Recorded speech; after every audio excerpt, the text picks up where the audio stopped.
Vulgarity and profanity are two of the most destructive ways of trauma bonding that we see within the Black collective. And in this video, we're going to be addressing where profanity comes from, why it's running rampant within our communities as Black people, and solutions and ways that we can overcome this disease that has infected the way that we relate to one another and the way that we can show up for ourselves. Right.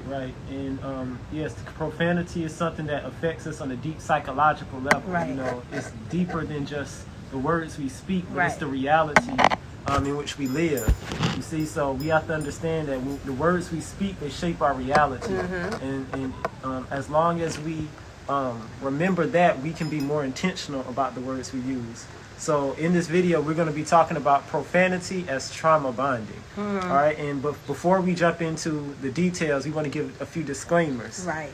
So the first disclaimer is that this is not an argument coming from a position of Christianity, meaning Right. Or any religion. or any religion, you know, Right. because we're used to hearing people say, "Oh, if you're a Christian, you're not supposed to curse." Right. No, we're coming at this from an African-centered perspective, and we're saying, as African people, profanity has never been a part of our heritage. Part of our language. It's part of our language. Right. We come from a heritage of divine speech, which means that all the words we say, we're trying to create a reality that's conducive for the growth of the village. And we are creating a reality. We are creating that whether reality. we're conscious of it or not with the words we speak. Right. So this is why this is really important for us to address. Right. So, and another point that we want to make is that we're going to be talking about profanity and vulgarity from a broader perspective, meaning we're not just going to be talking about the words we use, but we're also going to be talking about the thoughts we think and the demeanor, and also our self-presentation, meaning how do we present ourselves in public, because all of this goes into who we are. All this goes into our identity. Right. You know, so when we're talking about identity, we also can't avoid asking ourselves, are we furthering a sacred concept of self, or are we furthering a profane and a vulgar concept of self? Right. Okay. Right. So and lastly, we want to encourage our brothers and sisters to RSVP for our upcoming class that's Right. going to be held on September 17th, titled Yorugu, Decoding the Vile Nature of the White Race. Right, and in that class, we've done it before, but this is our second time doing it. It's going to be updated with more information. It's really just so that our people are more aware of who white people are, their essence, their psychology, their mythology, their sexuality. All of those things we're going to be getting into depth into, and this is just a glimpse into kind of where the discussion will be kind of going towards. But this is a huge product of, Yorugu language. Yes. Their language is a huge product of who they are as a people and how they've infected us. And this is why it's important that we're aware as Black people the type of language that we're using and that we're normalizing within our families and our communities. Yes. And so now that we've made those disclaimers, we're going to jump into the topic. So profanity as trauma bonding. First, we want to talk about the history, okay? Right. Briefly talk about the history. This is a long history. We can go deep in it. Right, but we've done our research. There's numerous articles and books on this, so if anybody wants to do that independent research, they're free to do so. Right. But in a nutshell, profanity, as we stated, is something of European origin. That means when we're tracing the evolution of profanity, it begins in ancient Rome, okay? Then out of ancient Rome, it goes into what was called the Middle Ages in Europe. And then out of that, it went into the Renaissance. And through these three stages, from ancient Rome to the Middle Ages to the Renaissance, Yorugus developed 4 forms of profanity, okay, that are still with us today. Okay, so the first form of profanity that was created by Yorugu was profanity dealing with sexuality, specifically homosexuality. Meaning in ancient Rome, this was a homosexual society, so they created words specifically for men who are on bottom during the sex act. So that's very important to note, because there's a tight linkage between sexual deviancy and profanity and vulgar behavior. So the original profane words originated in ancient Rome to describe homosexual acts, and they weren't anti-homosexual, by the way. No, they were just anti being on the bottom. Right. Meaning whenever there was sodomy going on, they believed it was better to be on top than on bottom. Than on bottom. So that was their origin. Then after the words dealing with sex, they also developed profane words dealing with bodily fluids. Okay, this is about like feces, urine, semen, you know, whatever the bodily fluid is. This is the next stage of profanity.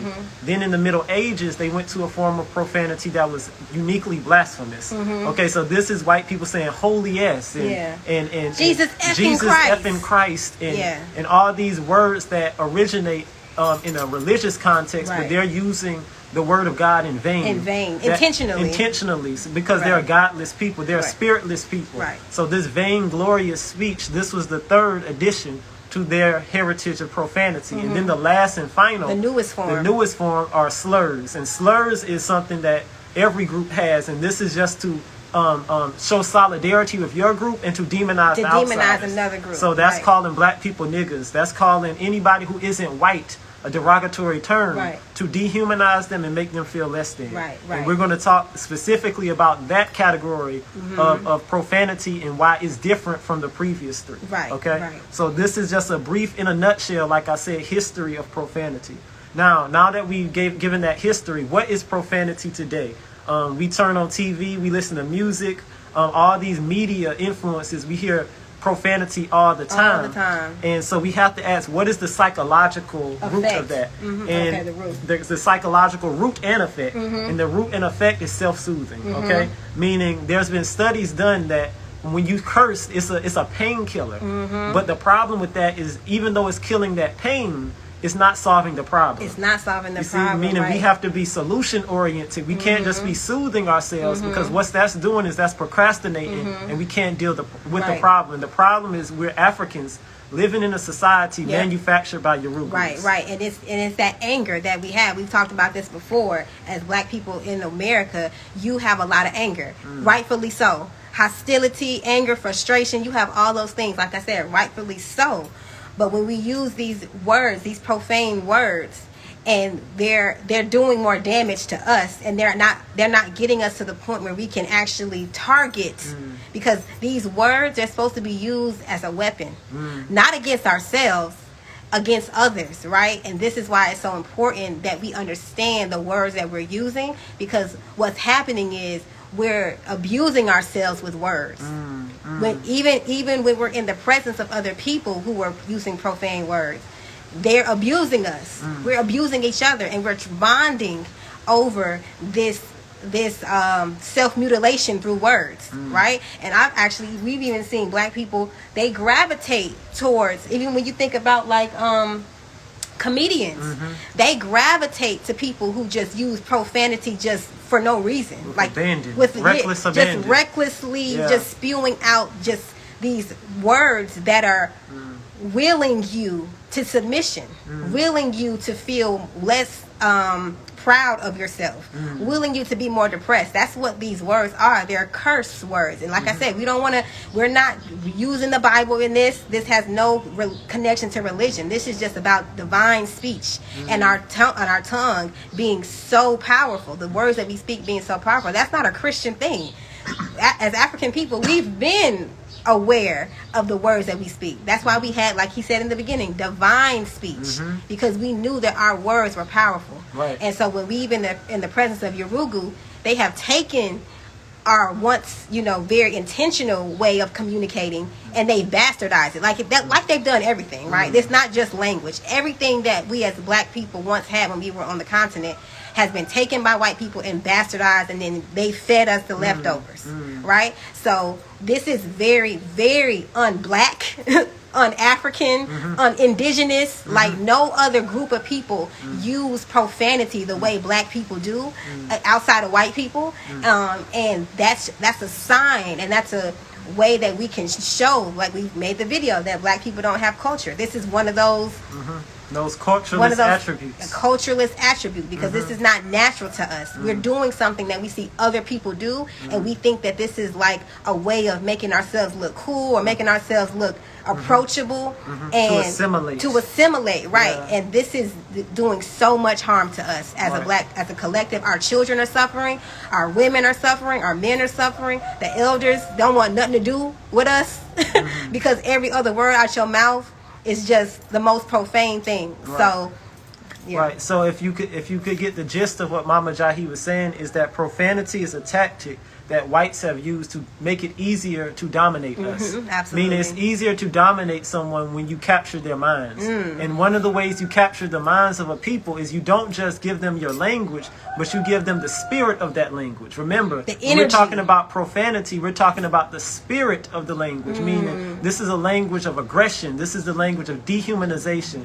This is the language of self-deprecation and self-loathing and nihilism. You see, all of this is packaged in these profane words. Yeah. So when we use these words, understand, even though we may think we're asserting ourselves, what we're really doing is we're surrendering. We're saying we're disowning this heritage of proverbs. We're disowning the heritage of metu necha. We're disowning the heritage of nomo. We're disowning the heritage of courtship languages. You know, all of this originated in Africa. So we have to understand that profanity is just another pillar of the psychological warfare that the Yorugus have launched against us to get us to disown our traditions of sacred speech. Okay. Now, specifically, how does this manifest? What is a kind of practical example of how we've disowned the power of speech and how profanity is used as a psychological weapon? So remember, in the beginning, I said there were 4 forms of profanity. You have the ones referencing sex. You have the ones referencing bodily fluids. You have the ones referencing God or the vainglorious speech. And then lastly, you have slurs. Out of those 4 categories of profane language, the one that is most refused, or the most that is least used in the black community are the slurs. Now, why is this? Slurs are words like nigga, words like kike, words like faggot, words like dyke, meaning words that distinguish cracker. All these words, these are words that distinguish groups. Notice that when black people use words, they're only using the words that have no political force behind them. Meaning words that won't get them in trouble. Words that don't demonize people who aren't African.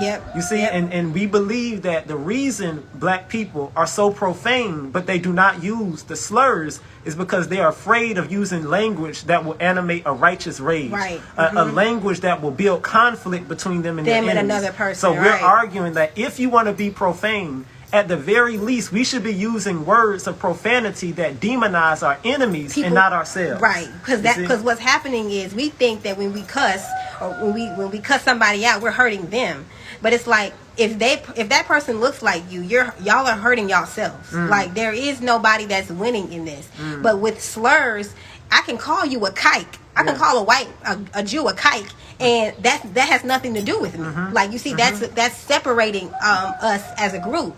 But black people, we don't do that, but we cuss within each other because this is abusive, a trauma bonding. It's like we don't use cuss words in the presence of white people the way we do in black people. We don't demonize non-African people. We don't have words specifically tailored to talk about people who aren't African. But we can say nigga all the time. That's a problem. Because that means we have a self-hate, and we're using that self-hate as a form of solidarity, as a form of disarming ourselves, so that when our enemy sees us, he knows that we don't have a language to demonize them. We can't call them Yorugus. We can't call them Mzungu. We can't call them crackers. We can't call them, Oyinbo. We can't call them kikes. You see, these are all words that people develop in order to what?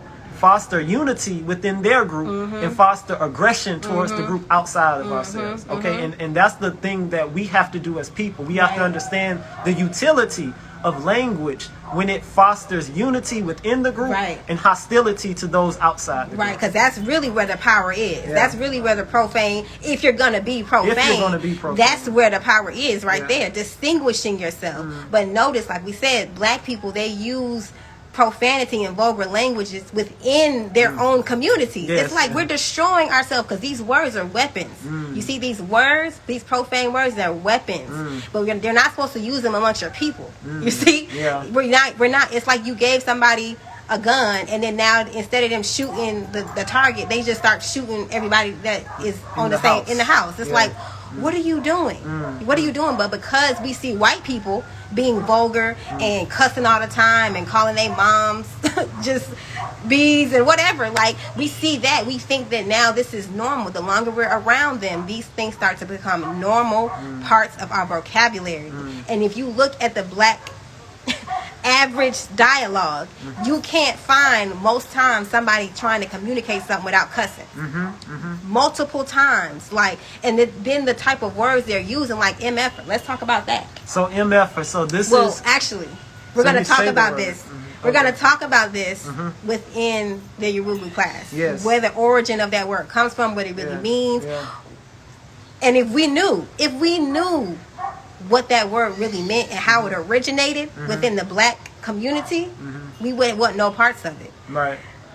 And let's just talk about, like, why is it that we have this selectivity when it comes to profanity? Why are we only using the profanity that refers to bodily fluids, sex, and God, but we can't use the profanity like that are in the form of slurs that demonizes the outsider? The reason for that is because we don't make study a lifelong activity. Meaning, when you make study, meaning specifically studying your enemies, when you make that a lifelong practice, you minimize the vulgarity you engage in, and you're able to embody what we call righteous rage. Meaning, for us, we're boiling mad all the time about our enemies. We want our enemies to just disappear off the face of the earth. But when we describe how we feel about them, we feel that if we were to use profane words, it would diminish the level of rage we feel, because we want people to know exactly what we want to happen to them. We want them to know in as graphic detail as possible what needs to be done in order for us to reign over our enemies, to destroy our enemies. So we can't afford to use this type of language. But when you don't study, if you're always entertaining yourself, if you're always consuming, if you're always, complying, with your enemies and absorbing all of their cultural influences, then what that does is you don't have the ability to tell them how you feel about them. You use their language and you use their attitudes, and they know even though you're talking to them, they still got you. Because you're speaking in a way that they taught you to speak. You're not speaking in the way that our ancestors taught us to speak, which is with authority and with clarity. We're people of clarity. And that's what Proverbs is about. It's about speaking with the level of clarity and sharpness and precision, so that people can understand you, and then they're motivated to move. You see, and that's what we need. And vulgarity and profanity is a way of shrinking the emotional vocabulary.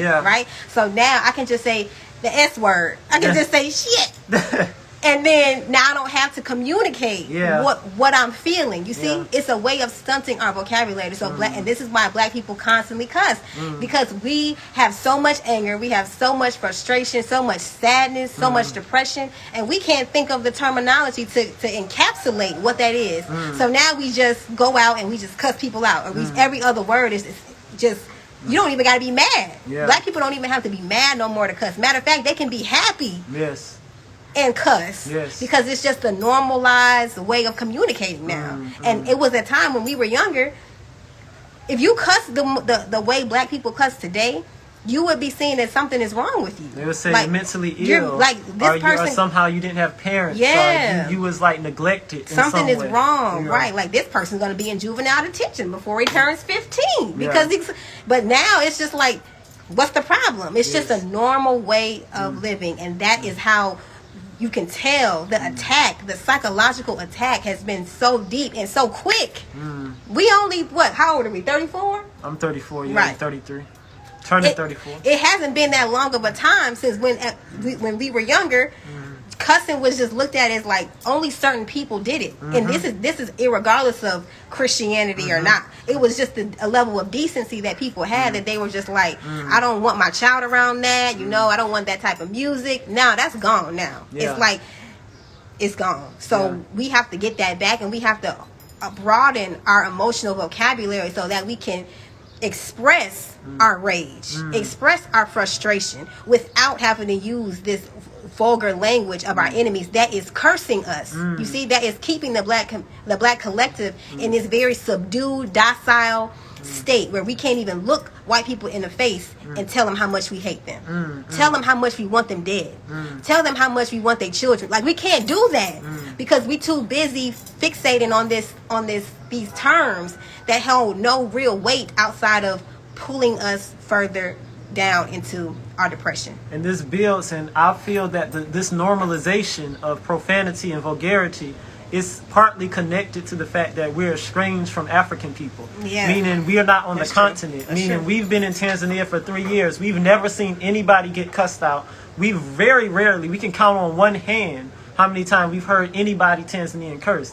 Now, does that mean they don't curse? But no, that means they have a certain level of decorum. Right. They have a certain level of grace and social kind of grace that they know that this type of language It's not doesn't acceptable. speak well of their people. Because remember, this is a communal society. So they say how I carry myself is a reflection of my family and my nation. So they have a nationalist mentality that says if we're going to speak, we're going to make sure we speak with a certain level of grace, and we're going to speak with the level of precision and intentionality so that nobody can get confused about what our character is. Because that's what we're really talking about here. We're talking about what is the quality of our character. And our character is not being portrayed in a good light if we're constantly using words that have been created in the kind of caves of Europe, created in the cradles of our natural enemies. Okay, so that separation from African people, this has, I think, accelerated this normalization of profanity. And the second thing I wanted to point out is vulgarity has desensitized us to the increasing rates of violence within the black community. The violence that's happening within the black community currently is unprecedented. There was a story, and this was in Atlanta, I believe, Yes, right? it was in a Atlanta. 6-month-old baby was shot. How do you shoot a 6-month-old baby? And not only was the 6-month-old baby shot, after the baby was shot, a police officer, a black man, is giving a press conference, and he's saying the 6-month-old succumbed to his wounds. Very straight face, no devastation. You know, you look at the comment section, a bunch of tear-faced emojis, but no real reckoning. Shaking my head. Dang. No real reckoning. Not the baby. Damn, 6 months? That's the only response. Huh? Now, you have to think about it. If we're thinking as a nation, meaning if we're thinking communally, that 6-month-old was our 6-month-old. Your 6-month-old. That was our baby that got killed. But if you don't have that moral conscience, if your character has been eroded by centuries of proximity to our natural enemies, to the point where your language has devolved into just a constant stream of profane words, then you see things like this and it doesn't really resonate. You look at it and you're just like, oh, that's just life. That's like something I saw on TV the other day. That's like when the little girl got shot on Power. You see? That's like when somebody got killed on Game of Thrones. That's like when somebody got killed on any other show that we watch that normalizes dysfunction. Desensitized. So remember, this media culture and the music culture as well, all of this is designed to desensitize us so that when there's attacks on our community from within, that it doesn't register as that. We look at it as this is just an individual isolated incident and now we go on about our day. We don't feel any urgency to remove ourselves from that nation. Right. It's like the profane language has made the black person more stagnant and more scared to move because they can use these terms and it's like, nah, we cannot allow this to continue. Like seeing black people just be able to look at a black baby or hear that a black baby was shot and then just be like shaking my head and then keep it moving, like that could only come from a people who have used so much profanity and whose demeanor is so vulgar and whose speech is just so decrepit that they can't even figure out a way of expressing how they really feel in that space. And I would argue that another component to this kind of normalization, desensitization to death and violence is the over-sexualization. Right. Because what is sexuality truly from an African point of view? Sexuality is a sacred ritual that's organized for a culture, for the genetic survival of the people. That's all a sacred ritual organized by a culture for the genetic survival of a people.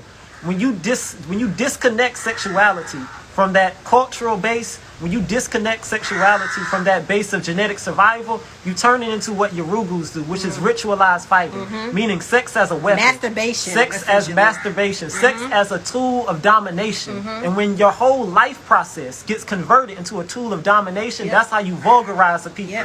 Meaning they lose a respect for life to the point that they can see children die and they don't blink an eye. Because remember, that process of sexuality, you're supposed to be showing that this is how I revere life. This is what I think about the procreative the procreative potential of the man and woman is honored in the sexual act. But we don't think that. What we have strippers, side chicks, sex workers, friends, prostitutes, sex workers, you know, like friends with benefits, meaning you're having sex recreationally with no intent to reproduce. All of this is, again, this is contributing to a culture of vulgarity that is the signature trait of Yorugus. And African people, black people in America are practicing this because of what? Shared psychosis. Meaning the proximity to our white enemies has infiltrated our minds to the point that we don't know how to relate to ourselves. We don't know how to relate to nature. We don't know how to relate to our children. We don't know how to relate to our ancestors. We don't know how to relate to elders. Ourselves. Anything. All of these relationships are compromised because we have divested from anything of African substance. That's the problem, okay? So this over-sexualization, this is another byproduct of the culture of profanity. Okay? And profanity also, it shows up in the way, your demeanor. It shows up in the way you look, how you present yourself. It shows up in your aura, meaning I can look at somebody and tell that they cuss before they open their mouth. And what does that look like? It just, you can, that aura, it tells on itself, as well as the attire. The attire. What is the attire of vulgarity? The attire is probably a bunch of tattoos, right? Because tattoos is a way of us symbolizing the pain that we feel. Externalizing that pain. I have tattoos, so this is not trying to knock it, but I'm saying the undertone of what that means is when I was getting those tattoos, there was pain. There was pain that I did not know how to express, but I knew I could go somewhere and get me a tattoo for $100. You see? What about cosmetics? Cosmetics, layering up, not looking like your natural self, showing parts of your body that nobody should be able to see. Right? These are all forms of vulgarity, and that starts with our speech. So, and notice, usually, before you start getting tattoos, before you start dressing and having money to buy your own clothes, you can talk, right? And normally, the people start cussing. What, on a school bus, middle school, high school? That's when you kind of start dabbling into cuss words because you're not in the presence of your parents. At least that's how it used to be. Nowadays, I feel like these parents don't care. But back in the day, you started cussing when you weren't in the presence of your parents. And over time, the more you spoke those words, now your demeanor starts to change. Now you start wanting tattoos. Now you want piercings. Now you want to show your belly. And so it's like, it's a way your speech literally can shape your reality. It shapes your reality. It shapes your reality. And on the question of tattoos, I would even argue that the closer the tattoo gets to the face, the more it's a reflection of vulgarity. Because remember, when you're talking to people, they're looking at your face, right? That's true. So you're wearing your pain on your face, almost like a mask, you see? So understand these images that we're seeing of people just getting to the point where it's a form of self-mutilation, where they're covering their entire face with tattoos, and none of them have any real cultural significance. Because we aren't talking about people who grow up in a culture where it's like it symbolizes a rites of passage. Right. We're not talking about cultural. A transition into a new stage of life. No, we're talking about people who have just wake up one day and be like, I want to get tatted. Who have been locked in this fight or flight space. And their only way of coping with that pain, with that trauma, is to externalize it in the form of putting ink in their skin. Okay? And I notice I said fight or flight because that's the part of the brain that's activated whenever we're using profanity. It's that same section of the brain that gets activated when you're in danger, when you feel like you're under threat, when you feel you're under siege. So you have to look at the language that we're using and saying, what is this saying biochemically? What is this? If we could get a brain scan of the people who are using this language, it's telling me that they're in an environment that's full of fear and dread and danger. And then the question is, okay, if they're in fear, dread, and danger, why are they there? Why are they not Why are they not screaming from every rooftop, get me out of here, get me to safety, get me to higher ground? Because we've been taught to cope instead of dealing with our problems. We've been taught to accommodate our problems instead of destroying the problem causer, okay, the person who's the source of the problem. Okay, so understand, profanity is not just trauma bonding. This is a way in which we cope with the fact that we're powerless of changing our condition. But what we're saying is that sense of powerlessness is an illusion. You have power. You have power. But your power resides in that part of you that came from your African ancestors and not that part of you that came from your natural enemies. No. Okay? No. So we have to disown this idea also of free speech. Yeah. Because this is a Western ideology. Yeah. What does Western ideology say about free speech? You can say whatever you want. Because you're free, you're an individual. It makes you feel liberated. Censorship is oppression. No. In Africa, we didn't believe in free speech. We believed in deep thought. Meaning we had to get authorization from the elders before we open our mouth. Can I say this? Can I speak, elder? Can I speak? Can I speak on behalf of my people? Can I speak on behalf of my children? Can I speak on behalf of the collective? And then the elder gave you their blessing, and then you spoke. Then you can speak. You see, but right now what we white have... people just say, yes, freedom of speech. Go ahead, say whatever you want. Because white people have no tradition of wisdom. Right. And when you have no wisdom, speech is not just cheap. Reckless. It's not just cheap, it's free. Anything that's free is not of value. You see, so if you're talking about free speech, that's valueless speech. Meaning it's no power behind the speech. That's why they okay with you saying it. Yes, we need wise speech, not free speech. Wise speech, intentional, reflective, very well thought out speech. And when you give that speech, then you'll see what the enemies will start to fall. Your condition will start to lighten up. The stress will start to subside, and you will start to feel that abundance that no amount of profanity could ever give you. Right. Okay? Black people, our problem is that not that we don't know how to invest. Going to these invest fests. It's not that we have investment problems. It's we don't know how to think. We don't know how to speak. We don't know how to be intentional. And that's what the black people need to be learning. Not how to invest. Not how to invest more into America. How to divest. How to divest. Not how to invest, get away from. Divest. How to retreat and say, we're not doing this no more. But this vulgar speech makes it so that you don't know when to retreat. You sit there and you take it. Because abuse to you is normal. And that's why we're saying it's a trauma bond. Because we literally, black people literally find solace in hearing people cuss. They gravitate more towards you. If we came on here and we was cussing every other word, people would be flocking.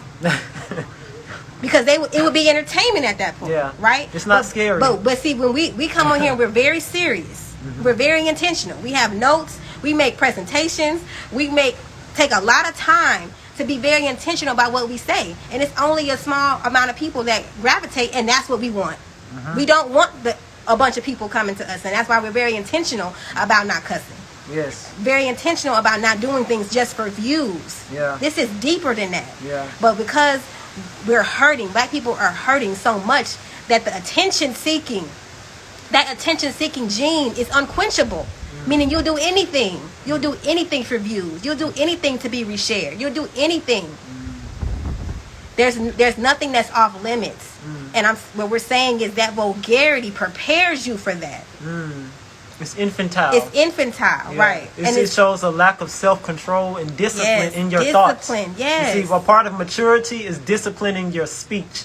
Meaning if you have undisciplined speech, that's a sign of infantile nature. Right. And infantile people thrive off of attention because they have nothing to contribute. Right. You see, they have nothing to contribute. Absolutely. And we're already having to speak English. Yeah. Right? So I already am upset that I have to speak English. Yeah. So I'm definitely not about to invest in deeper English language and start going into the profanity and pulling out words. No. I already don't want to be speaking this language. So if I'm going to speak it, I'm making sure I'm going to be very intentional, and I'm not going to use your profane language to describe my anger and my disgust with you. I'm gonna call you Yurugu, right? I'm gonna call slavery. I'm gonna call it the Ma'afa, the Mangamizi. I'm gonna use words that are culturally connected to where I'm from and not where you're from. And this is a way of making black people more white. We made a video a while back, and it said black people are becoming more white, and one of those indicators is the way black people speak. They cuss like sailors, like white people, and they think that it's normal, right? Because of the media, because of the music. It's not a coincidence that all this music has these profane imagery and language behind it. They're willing that onto you. They're cussing you They're cursing you. They're putting spells on you. And like I said, this is not a Christian stance. We're not Christians. We're not Hebrew Israelites. We're not Muslims. We're none of those things. We're not Moors. We're not indigenous we're to African. America. Just African. We're African. Just regular African. Just regular. Okay? Okay? Just regular. So what we're saying is this is not a stance from a religious point, meaning divine speech had nothing to do with religion. Yes. But when we see it in Christianity, we're like, oh, that's a Christian thing. No, that's an African thing. That's an African thing to be intentional and be like, no, you shouldn't be cussing, baby. Nature was about creation. Creation, right? See, we create the reality with our speech. Meaning I can speak death over my enemies. And I can heal. And I can heal with my speech my as well. people with my speech. Yeah. We have the power to do that. But the black community, we're cursing ourselves. We ain't even cursing other ethnicities. We cursing us. It's like, wait, we cannot afford that. We've already at a very low subdued state. We can't afford. We cannot afford to be cussing ourselves and then wonder why we just can't get a break. Black people just everybody around us uses cuss words in everyday life. Even preachers, even people in the church. People in the church. Cursing preachers. Yes. You know. Or they'll listen and they'll be in the presence of these celebrities like Kurt Franklin and Kanye West. What is happening? Or Joel Osteen and Kanye West. Even though he's or in Diddy and TD Jakes. And TD Jakes. Yeah. What is happening? You see, Christianity is a joke. And we plan on making a video at some point where we dig deeper into this, because it's not serious. And this is why you have Christians that now cuss, by the way. So this is why we said it's not a Christian position, because Christians, they cuss more than the average non-Christian. So it's disturbing. But anyway, what we're saying is the intentionality has to come back to our speech. And if we're going to be profane, it needs to be profane outside of the community, outside of the collective, meaning we don't use these degrading words against our own people. Because when I cuss you out, I'm cussing myself. But profanity is supposed to offend, and it's supposed to hurt the other entity, not you. Yes, Ashe. So now just one more statement, and then we're going to give solutions. So that one statement is that profanity is self-deprecating in nature. Meaning, whenever you say a curse word, whether the context is hostile or not, meaning you could be talking to your friend. But whenever you say a cuss word, understand you're poisoning yourself. You see, it's like a saying I heard, I think Nelson Mandela said it. He said, insanity is this idea that you can drink poison and kill your enemy. You see? That's what profanity is. We're drinking poison and then expecting it to have a desired effect on someone other than ourselves.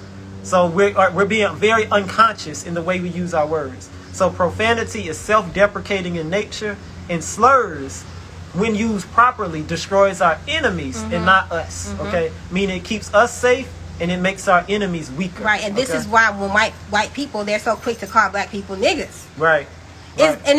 When you think about it, if you really think about it, you take your feelings out of it, it makes sense. Yeah. Because we're enemies. You see, we prefer white people look at us and be like niggas. We're like, yes. Don't call me African American. Right. But when they this is a natural thing when you're dealing with hostile groups. You see? But the black people are hostile to themselves. That's why they call themselves niggas. Yes. And they think that it's a term of endearment. And it's like, no, it's not. You don't see white people calling each other crackers. Nobody calls within their own community their own slurs. Jews don't call each other kites. No, they don't. They don't. These are for the external people who aren't in that group. Yeah. So when you see black people, we're the only people that use these terms over and over again against ourselves. And then when it's time to call a white person a derogatory name, now we saying Karen. Yeah. Who is Karen? Who is Karen? No, that's not Karen. That's a dog. That is a dog. Yes, that's a dog. Oh, a two-legged dog. What are you saying? Yes, a canine. A Lilith. Like Karen, that's too generous. What are you saying? That's the actual name that they chose. So you're calling somebody a name that they chose to insult them. That's like insulting an African woman by calling her, Makiba. Right. That's an African name. Why would she be insulted if you called her Makeba? And the crazy part is, we as black people, we so creative.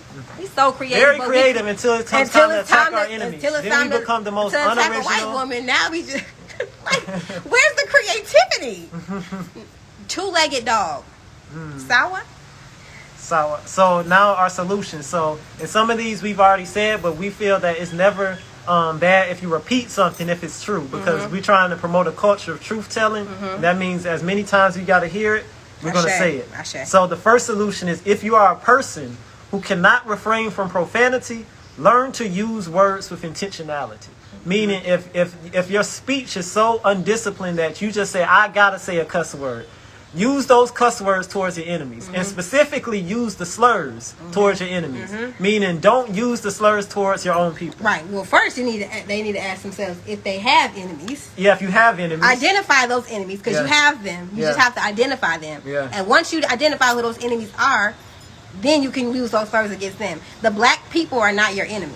Yes. That's what we have to remember. But that's what is subconsciously, when we're saying nigga, we're calling ourselves enemies of each other. I'm the enemy of myself. I'm the enemy of myself. Yes. And this is why people who cuss are more depressed than people who don't. Yes. It's a sign of depression. That's why we call it self-deprecating. Self-soothing, right. So these are terms that you really hate yourself. You really don't want to be here. You really are thinking about suicidal ways of committing suicide, but instead of doing that, you just rather cuss all the time. You kill yourself slow. You kill yourself right, because cuss words are killing you over time, slowly. That's the end result.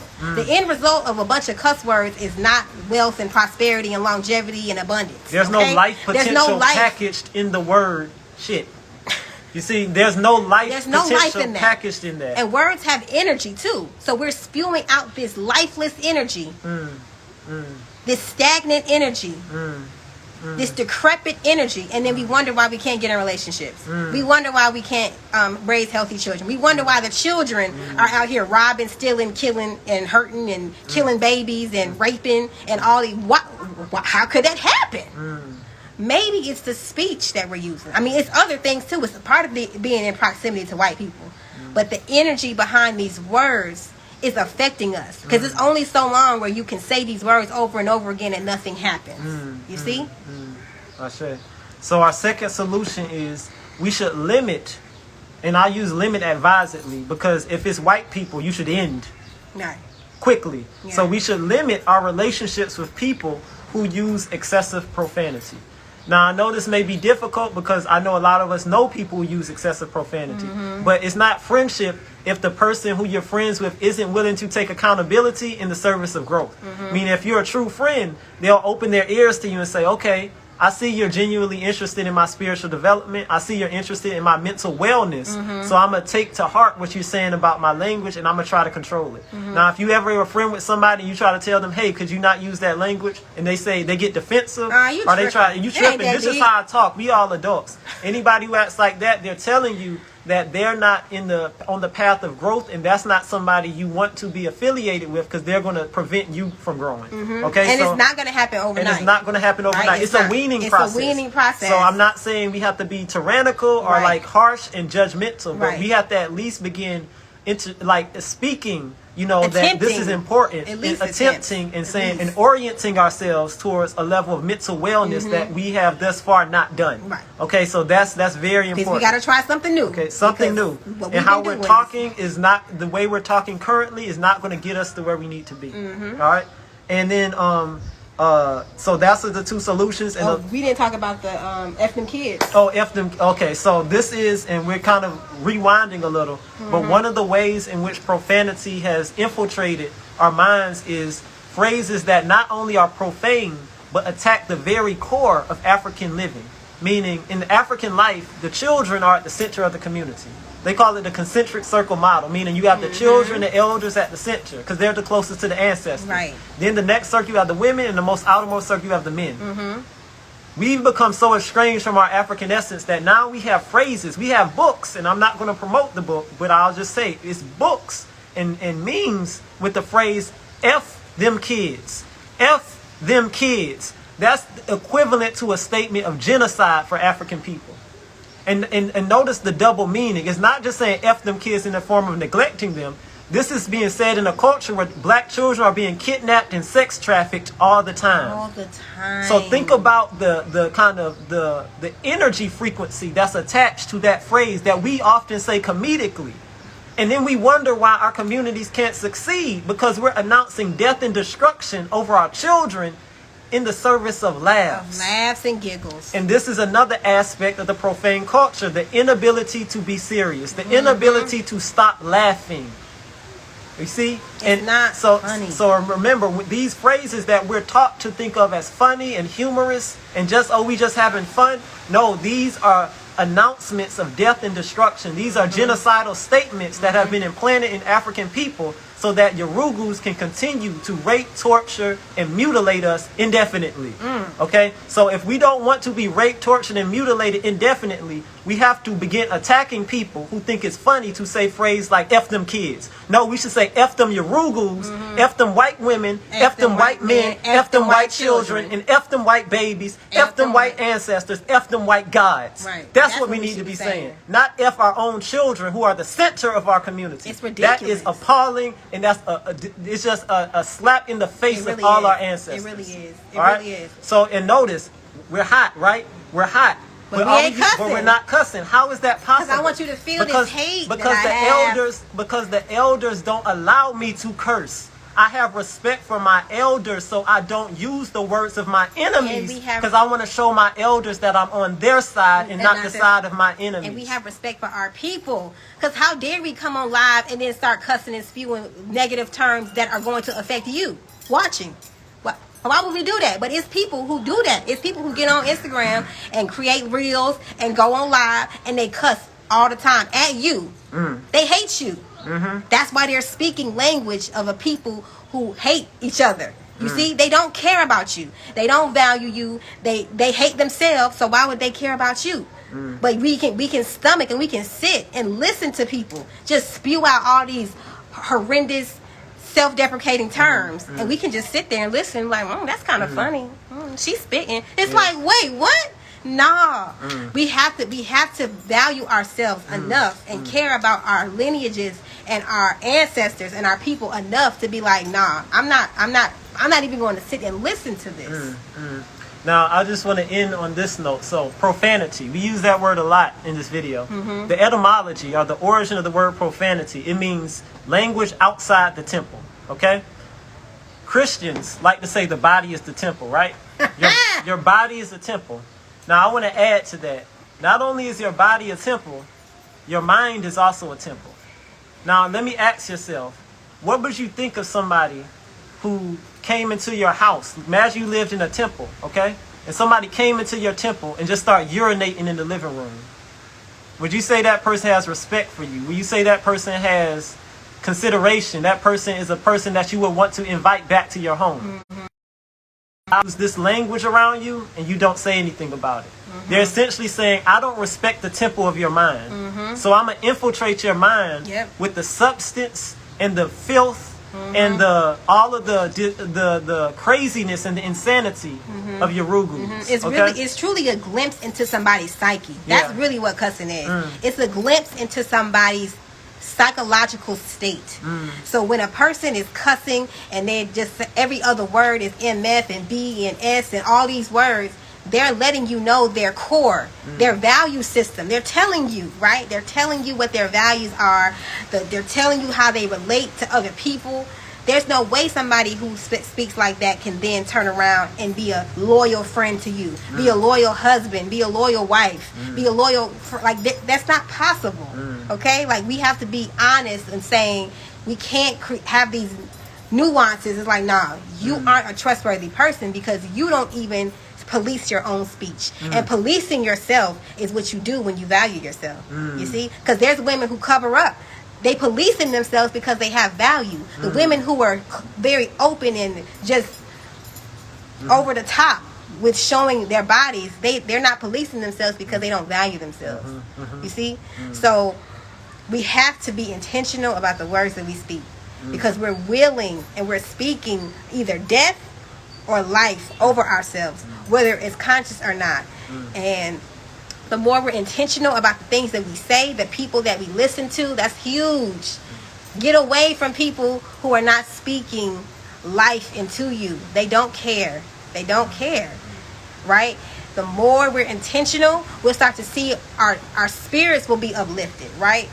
And we'll be able to get out of oppressive societies a lot easier. It won't be so difficult for us to have to figure out how am I going to get out of America. It's going to literally be written out. It's going to be obvious because you're operating from a state of clarity and genuineness from your people. I say. All right. So again, we want to invite you to our class, and we're going to be talking about Yorugu, decoding the vile nature of the white race. We're going to be talking about the